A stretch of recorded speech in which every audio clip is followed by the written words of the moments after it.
Magandang araw mga kapinas. Welcome back sa ating munting channel.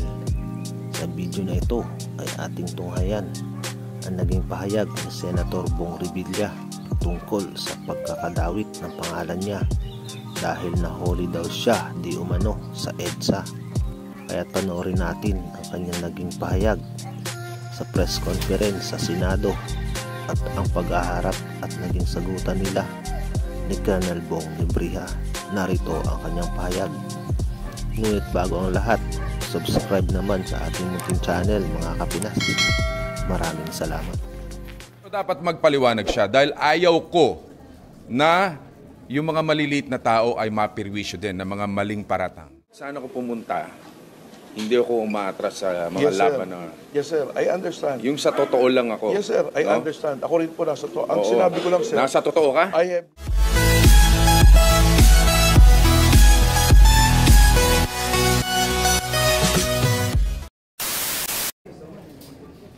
Medyo uminit ang ulo ko kanina umaga.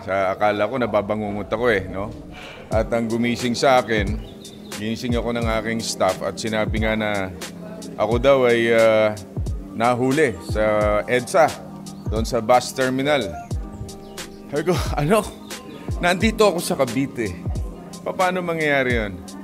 Kaya medyo nakakasama ng loob, Dahil yung mga ganitong klase mga paratang, katulad ko, may mga pinagdaanan tayong, kumbaga may phobia tayo dito na masakit na pinagdaanan. Tapos eto na naman, yung mga maling paratang, parang medyo nagpanting yung tenga ko. Kaya aminin ko sa inyo, medyo napikon talaga ako. And I want them to explain kung sino ba talaga ang Bong Revilla yung nakita nila.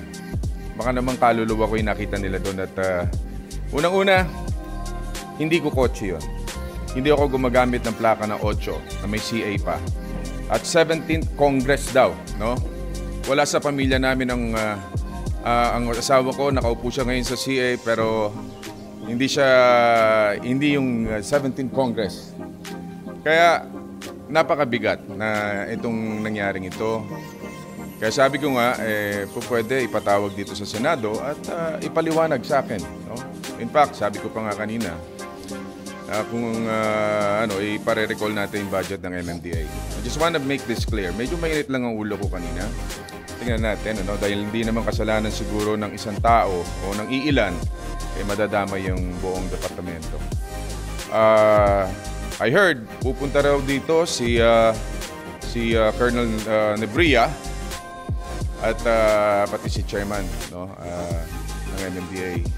So, harapin ko sila, kausapin ko, and then, let's see. Alam nyo, mabigat yung pinagdaanan ko Winasak na tayo sa media before, sa social media. Ayoko na mangyari ulit yung mga ganyang maling paratang. Kaya nanginig talaga yung laman ko. Kaya yung paggising ko kanina, medyo na high blood ako, napaanak ng teteng ako. Pasensya na po. Kung sa atin, bilang isang senador, nagagamit nila. Kung nagpapapogi sila at gagamitin lang senador, sana yung totoo, huwag yung mali. Siyempre, alam naman natin, yung mga kababayan natin dyan, nata-traffic, tayo sumusunod din sa batas trapiko. At wala sila dapat tinitingnan o tinititigan. Kung kinakailangan, kung talaga nagkasala yung senador, o kahit sino pa siya na talaga namang tikita nila. Hindi yung gagamitin mo sa publicity para sumikat ka at magpapogi ka at expense of what? Miski yung mga maliliit nating gumagamit na lansangan, kawawa din. Kung sa amin nagagawa, what more yung mga maliliit? Ang sa akin lang, kung talaga nagkasala kung sino man yan, kahit sino pa siya, tikitan nila. At huwag nilang gamitin sa publicity, pagpapapogi o para sumikat sila. Pero dapat magpaliwanag siya dahil ayaw ko na yung mga maliliit na tao ay mapirwisyo din ng mga maling paratang. Yun lang. Thank you very much po. Maraming salamat. Ako sa Quezon City. Yes, sir. Nasa Cavite ako. Yes, sir. Now, Paano ako napapunta doon? sir, Now that you know, it's not my business. yes, sir. Like what I've said, I just relied on the information that was relayed to me. Nang tropa ko, sir.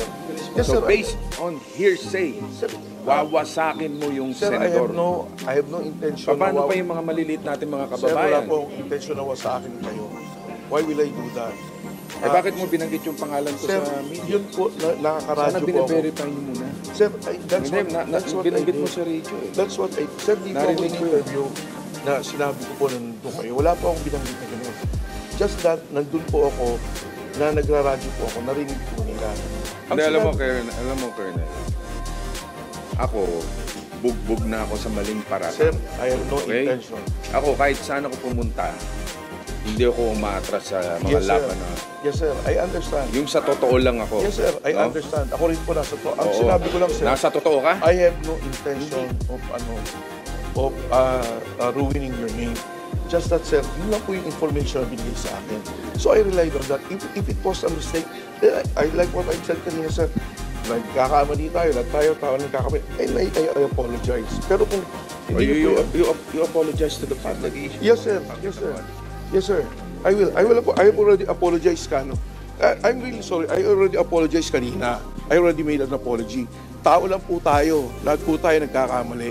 Eh ngayon, kung nagkamali po yung enforcer ko, as the commander of the task force, the buck ends with me.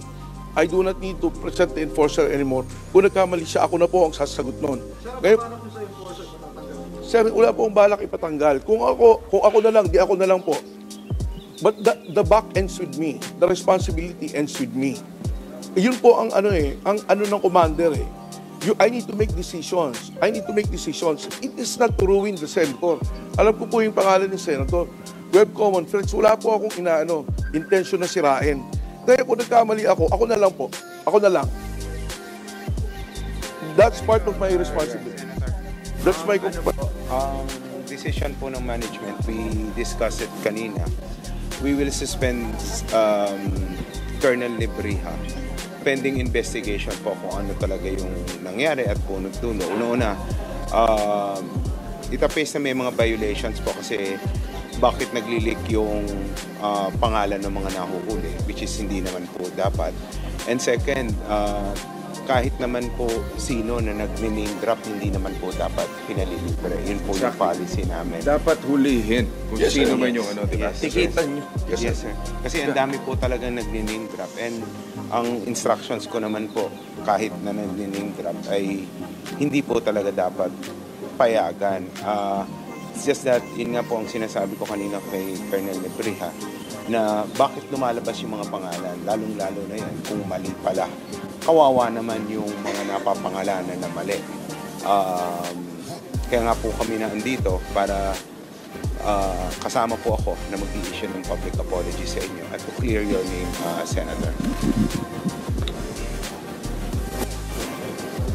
Senator Revilla, message na kay Mr. Revilla. Alam mo, as you said, no? Tao lang kayo, nagkakamali. Yes, sir. And Kaya that's why I I... apologize, sir. Pero masakit kasi yan. Yes, sir. I know. Masakit yun. Sir. And ayoko, That's I'm why sure, I- dito sa mga pangyayari na to, meron pa rin mga babash pa rin sa amin. And that is so unfair. Dahil tayo'y sumusunod sa batas trapiko. Matindi na yung pinagdaanan ko sa buhay, tapos Yes, sir. wawasakin nyo ng ganyan lang ng walang kakwenta-kwenta. In fact, nakakatawa nga itong issue na to eh. Traffic. Ang daming problema ng bayan na dapat iniintindi namin, tapos titirahin nyo kami ng ganyan. But we have to answer back because nawawasak yung pangalan namin eh. Yung mga tao nagsasuffer sa traffic. Like what I've said, Tapos sir, there was no intention. yung ganyan VIP treatment, sasabihin pipiliin, ile-let go mo, dapat tinikitan mo. Yes, sir. That's my fault. Diba? Like what I've said, Eh sir. tapos nilet go mo, tapos wawasakin mo. Yes, sir. Diba? Again, sir, that's my judgment call. I'm sorry.